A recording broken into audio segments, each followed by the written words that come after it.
Hi అండి. ఈరోజు మనం చిర్రాకు పుల్లగూర ఎలా చేయాలో చూసేద్దామా? రండి చూద్దురు. నాతో పాటు మీరు కూడా చూసేయండి. ఏమీ లేదండి, 2 కట్టలు చిర్రాకు కట్టలు తీసుకుని వాటిని శుభ్రంగా క్లీన్ చేసి పెట్టుకోవాలండి. పొండెనాకులు కానీ ఏమైనా గడ్డి అవి ఉంటాయి కదా, అవన్నీ నీట్గా తీసేసుకుని చిన్న చిన్న ముక్కలుగా కట్ చేసుకుని పెట్టుకోవాలండి.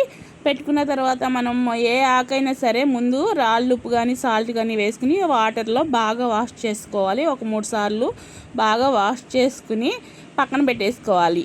ఆకుకూరలు ఏవైనా సరేనండి 2-3 సార్లు కడుక్కోవాలి, బాగుంటుంది అంతే. తర్వాత స్టవ్ ఆన్ చేసి బాండి పెట్టి ఆయిల్ వేసి ఆయిల్ బాగా వేడెక్కిన తర్వాత మనం పోపు వేసుకుంటే మంచి టేస్ట్ వస్తుందండి.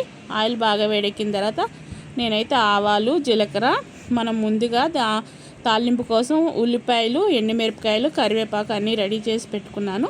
వెల్లుల్లిపాయలు దంచుకుని వేసేసుకోవాలి. ఆయిల్ వేడెక్కి ఆవాలు జీలకర్ర అన్నీ వేసిన తర్వాత వెల్లుల్లిపాయలు కూడా వేసేసుకుని తర్వాత మిరపకాయలు కూడా వేసుకోవాలి. దీంట్లో మనం చిర్రాకు పుల్లగూరకి కారం వేయమండి. ఆకుకూర పుల్లగూరలు కానీ కూరగాయలు పుల్లగూరలు కానీ అవి చేసినప్పుడు మిరపకాయలు కానీ పచ్చిమిరపకాయలు కానీ వేస్తేనే టేస్ట్ ఉంటుంది. నేనైతే ఎండుమిరపకాయలు వేసి బాగా వేయించేసుకుని తర్వాత ఉల్లిపాయలు కూడా వేసుకుని బాగా వేయించేసుకుంటున్నాను. చూడండి అంతే. బాగా వేగిన తర్వాత మనము ముందుగా కట్ చేసి పెట్టుకున్నాం కదా ఆకుకూర, అది కూడా వేసేసుకోవాలి. వేసేసుకుని ఆకు మగ్గాలంటే సాల్ట్ పసుపు వేసుకుని బాగా ఆకుకంతా ఉప్పు పట్టేటట్లు కలుపుకుని బాగా సిమ్లో పెట్టేయాలి. హైలో పెట్టి ఎప్పుడు మనం వంటలు చేయకూడదండి. కూరలు ఊరికనే మాడిపోతూ ఉంటాయి.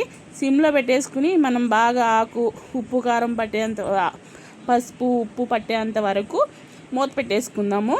ఆవిరికే ఆకు ఈజీగా మగ్గిపోతుంది. ఆకుకూరలు ఏమైనా ఈజీగా మగ్గిపోతాయి కదండి మూత పెడితే ఆవిరికి. అంతే చూడండి బాగా మగ్గిపోయింది. ఆకులో నుంచి వాటర్ వచ్చింది. ఆ వాటర్తోనే మనం ఉడకబెట్టుకుంటే సరిపోతుందండి.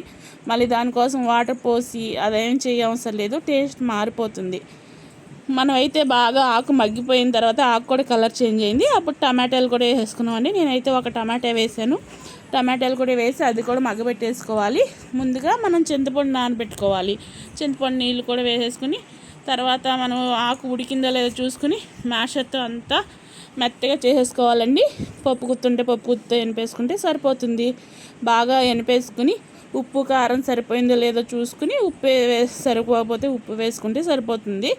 మళ్ళీ తర్వాత మనం ముందుగా నానబెట్టుకున్న చింతపండు వాటర్ కూడా వేసేసుకోవాలండి.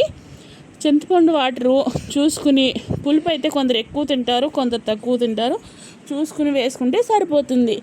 మేమైతే చూసుకుని వేసుకున్నానండి. ఎక్కువ వాటర్ వేస్తే లూజ్గా ఉంటుంది కదా, అలా కాకుండా కొంచెం గట్టిగానే చేసుకుంటాం కదా, అందుకని నేను కొద్దిగా పులుపు ఫస్ట్ టైం వేసాను, సరిపోలేదని కొద్దిగా వేసి కొంచెం గట్టిగానే పులగూర ఉంటే బాగుంటుంది. అందుకని వేసి కొద్దిసేపు మనం సిమ్లో పెట్టేసి ఒక 5 మినిట్స్ సిమ్లో పెట్టి బాగా ఉడకనిద్దామండి. చూడండి కూర అయితే దగ్గరికి ఉడుకుతూ ఉంది. చూసారు కదా, టేస్ట్ అయితే చాలా బాగుంటుంది. ఇది సంగడికి కానీ అన్నానికి కానీ దేనికైనా బాగుంటుందండి. ఒకసారి ట్రై చేయండి. అంతేనండి. బాగా ఉడికేటప్పుడు కొద్దిసేపు మూత పెట్టేసి చింతపండు వేసిన తర్వాత ఒక 2 మినిట్స్ 3 మినిట్స్ అలా ఉంచేసి తీసేసుకుంటే సరిపోతుంది. అంతే. ఈ ఆకుకూరలు అయితే చాలా ఆరోగ్యానికి చాలా మంచిది. అందరూ ఒకసారి ట్రై చేయండి. ఈ ఆకుకూర ట్రై చేసి కామెంట్ చేయండి. ఓకే అండి. మన వీడియో నచ్చితే లైక్ చేయండి, షేర్ చేసి కామెంట్ చేయండి. ఉంటానండి మరి. Bye bye.